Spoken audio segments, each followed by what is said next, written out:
ఇద్దరు వ్యక్తుల మధ్య జరిగిన ఘర్షణ, హత్య ఈరోజు తెలుగుదేశం పార్టీకి ఆపాదించడం అనేది చాలా సిగ్గుచేటు.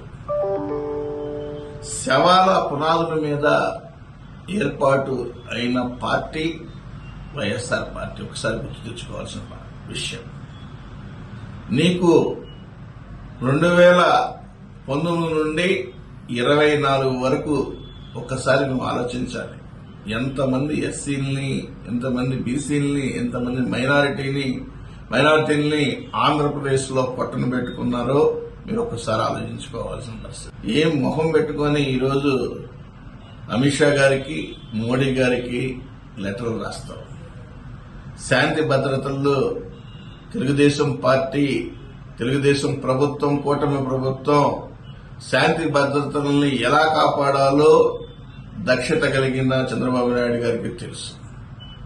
గతంలో అనేక సార్లు ముఖ్యమంత్రిగా ఎంత పెద్ద సంఘటనలైనా సరే అరికట్టిన ఘనత ఆ రోజు చంద్రబాబు నాయుడు గారిది. ముఖ్యమంత్రిగా ఆ రోజు తెలుగుదేశం పార్టీ దాని ఒక్కసారి గుర్తుపెట్టుకోవాల్సిన పరిస్థితి ఉంది.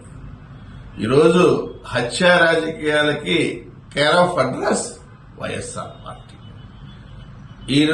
ఆ రోజు మీ తండ్రి గారు చనిపోతే ముఖ్యమంత్రిగా ఆ రోజు శవ రాజకీయాలు చేశావు. అదేవిధంగా మీ బాబాయ్ హత్య రాజకీయాన్ని నీ యొక్క గెలుపు కోసం ఆరాటపడ్డావు. శవ రాజకీయాలు చేశావు. శవాల మీద నడిచారు. ఈ రోజు కూడా ఒకటే గుర్తుపెట్టుకోవాలి. పరదాలు కట్టుకుని 5 సంవత్సరాలు తిరిగావు. ఈరోజు ప్రజలు గుర్తుకొచ్చారు. నీకు అనుచరులు గుర్తుకొచ్చారు. ఒకసారి గుర్తుపెట్టుకోవాలి. తెలిసి తెలియకుండా ఏది పడితే అది మాట్లాడితే చెల్లుబాటు అనుకోవడం అనేది ఇది నీ జమీనా కాదు. ఈరోజు ప్రజల విజ్ఞతతోటి నిన్ను ఇంటికి పంపించారు.